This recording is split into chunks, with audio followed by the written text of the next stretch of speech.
Hello summoners and welcome back to another Pro Guides video. My name is Kellen and today I'll be going over 10 changes that we want to see for patch 9.15, but we likely won't receive.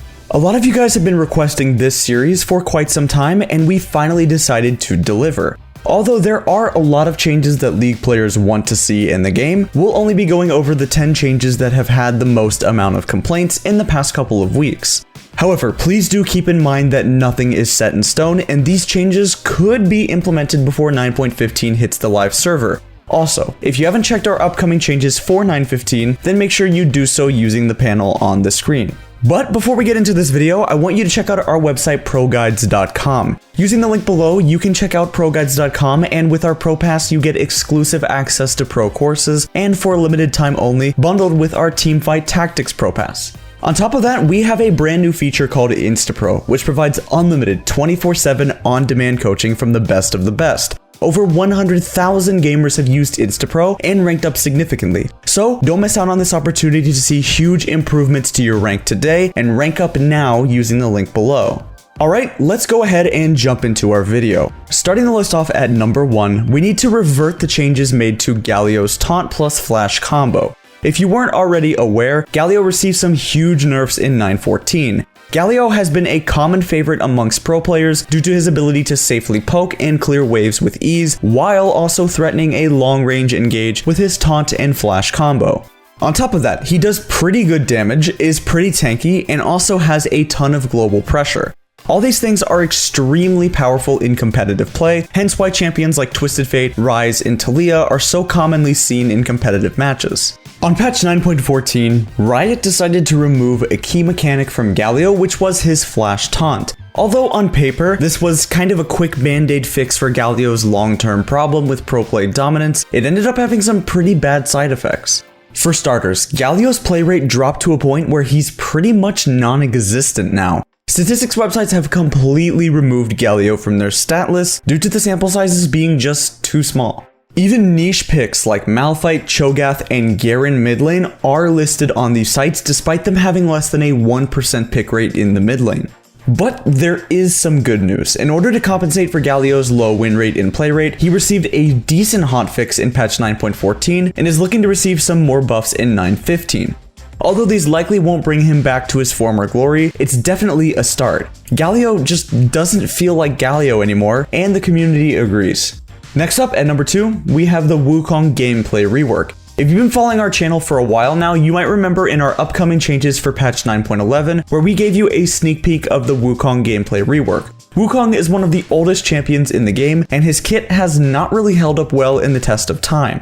For the past few months, Riot has been testing a mini rework for Wukong, which was aimed at modernizing his kit. Some of the most notable changes were to his W, Decoy, which was renamed to Warrior Trickster. Wukong's clone would now attack nearby enemies for 50% of Wukong's damage, and the lifespan of the clone was increased significantly. On top of that, the clone is no longer distinguishable from Wukong's standstill animation, which would allow players to play mind games with their opponents. However, that's not even the best part. There were significant changes to his Q, E, Alt, and passive, which all looked very promising, but it's taking forever for this to hit the live servers. It's very important that Riot doesn't rush the release of the new Wukong because we wouldn't want it to be a balancing nightmare, but it would be nice if this could finally come out to the live server sometime soon, because seriously though, that new Wukong kit looks like so much fun, and I can't wait to play it once it's released. At number 3, let's revert those Kled buffs. After the added Grievous Wounds effect on his Q in 9.14, Kled's win rate has skyrocketed to the top, making him undoubtedly an S+ tier top laner. This is mainly due to the fact that most of the other S-tier top laners, such as Aatrox, Darius, Renekton, Riven, Jax, Vladimir, Alawi, and many others, have some sort of healing in their kit and rely on runes like Conqueror or Time Warp Tonic for that increased sustain. Due to the meta being filled with these healing-oriented top laners, Kled has become the #1 counterpick for, well, everything in 9.14, and whatever you throw at him, he can beat it. It appears that Riot are aware of Kled's current dominance and are planning to make some hefty nerfs for either 9.15 or 9.16. However, Kled mains are begging Riot, and I mean begging Riot to just revert the changes made to his Q, which made him broken in the first place. The thing is, if Riot were to nerf a different part of his kit, such as his mount or his W, in compensation for the fact that they on purpose added something to his kit, then Kled would feel much less satisfying and much less fun to play. There is a decent amount of hope for this revert to go through successfully, because recently Riot made a small change to Singed, which put a 0.5 second recast timer on his Q. After hundreds upon hundreds of complaints and demands for a revert, the Balance team complied and decided to revert the recast change made in 9.14. This is a ray of hope for Kled mains because it shows you how willing Riot is at reverting changes that they've made in the past and are open to admitting mistakes. Next up at number 4, skins for Forgotten Champions. Patch 9.15 is coming with some new skins, which honestly look pretty amazing. Project Pyke, Warwick, Jinx, Akali, Aurelia, and my personal favorite, Prestige Edition Project Aurelia are all hitting the Rift next patch. These skins look amazing, and I can't wait to try them out, but it'd be really nice if some of our forgotten champions in League finally receive some love. Now, I understand at the end of the day, Riot is a business, and businesses need to make money, but that doesn't mean they can't mix in some more unpopular champions with some more popular ones whenever a skin line comes out. Imagine Project Diana, wouldn't that look sick?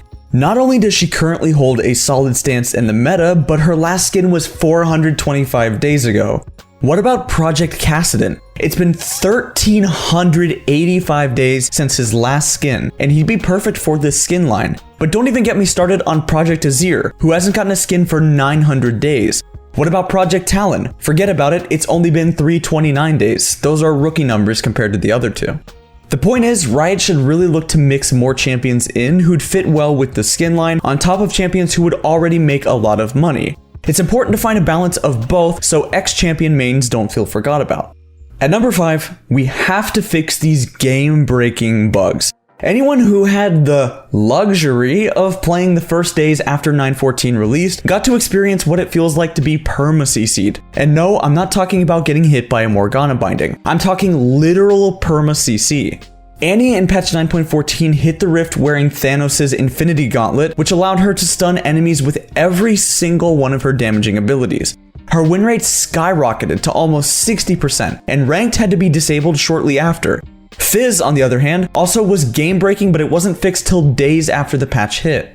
For some odd reason, Fizz was able to abuse an Electrocute bug, which allowed him to literally one-shot enemies even faster and easier than he already does. But this is just the tip of the iceberg. Patch 9.14 came with over 75 bugs, and most of these were game-breaking. This has to be one of the buggiest and worst patches in League of Legends history, and I really hope that Riot can get it together with this next patch.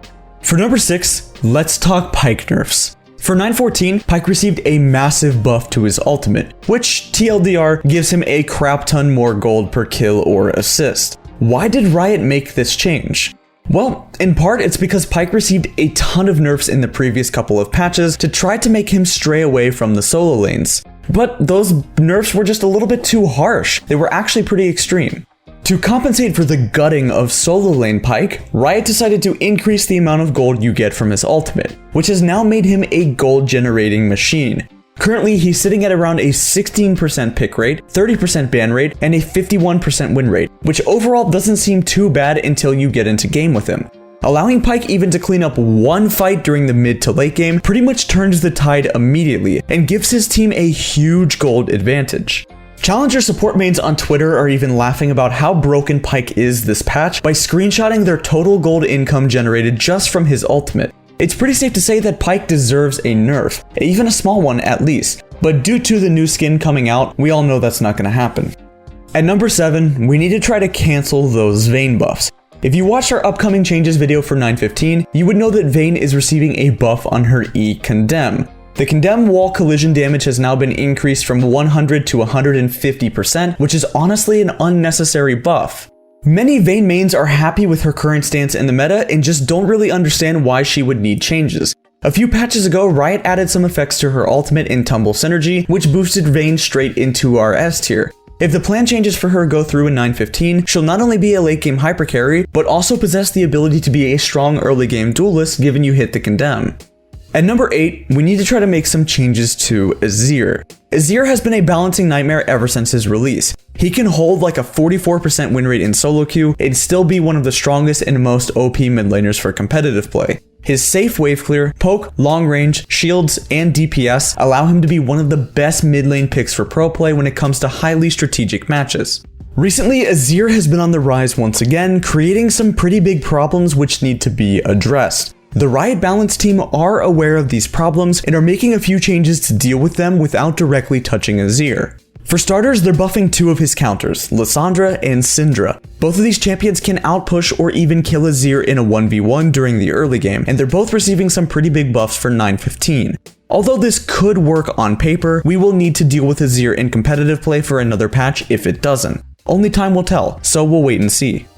For number 9, we're looking for more Qiyana skins. Qiyana just hit the Rift not too long ago, but she's been a blast so far to play. Her kit is really mobile, she has a fun ultimate, unique passive, high damaging abilities, she has it all. Overall, she's the perfect champion for players who enjoy playing mobile AD assassins. But the best part is, Qiyana is really easy to fit into any skin line. I mean, look at her, she is so badass. Imagine her in the Project skin line, or the Coven skin line, or the Star Guardian skin line. The list goes on. All in all, Riot should shut up and take our money. We are begging you to take our money, so please release some more Qiyana skins. Finally, at number 10, nerf Vlad. I cannot stress this enough, but Vladimir is one of the most broken and unfun champions in the game. Where do we even begin with this guy? From his one-shot potential to his pull, even his healing, Vlad has the full package to be a 1v9 machines. He's one of my go-to bans whenever I play ranked because I feel so frustrated playing against him. Come on, there's a reason why he's permabanned versus Damwon Gaming in Korea. Nuguri is the best Vladimir player in the world right now and can show you exactly why Vlad is in dire need of nerfs. Rito, please. That's gonna do it for our new video on the 10 changes we want to see for 9.15. Let us know which change you're most excited about in the comments down below, and if you enjoyed watching this video and want to see more, then please hit that sub button. Also, make sure to check out ProGuides.com using the link below if you want to see huge improvements to your rank. Thanks for watching, and I'll see you guys on the Rift.